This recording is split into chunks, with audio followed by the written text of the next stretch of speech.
voalohany dia miarahaba antsika rehetra mpanao gazety manerana ny nosy.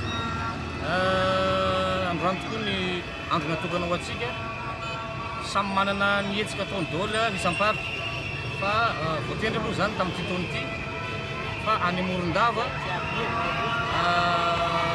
faritra Menabe nanaovana ny fankalazana nasionaly. Na izany na tsy zany samy manao hetsika daholo ny isam-paritra dia nisan'izany ety amin'ny faritra Atsinanana. Tsy mahazatra moa zany dia ny fandokoana stèle no nentintsika nanamarena an'izany fankalazana izany androany, izay fanomezantsika rehetra tanana, na ireo fikambanana ny vehivavy mpanao gazety, na ny avy amin'ny AJT, Association des journalistes de Tamatave, mazava ho azy moa ny OJM no nitarika an'izany hetsika zany.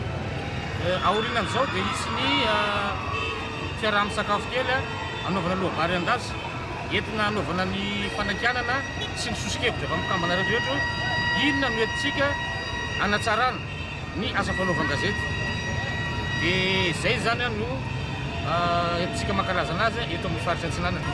Amin'ny ankapobeny ny mpanao gazety eto Toamasina dia amin'ny raha ino fa io na zany na tsy zany ohatra ny nify sy lela zany, dia indray misy zavatra mety mampifanaikitra kely ihany fa tsy natao am-pisara-bazana akory zany. Izay no teneniko teo hoe natonga solon-tena teto ny AJT izay ao anatin'ny OJM ihany, ny VMT izay tsisa fa ao anatin'ny OJM ihany aty amin'ny faritra Atsinanana.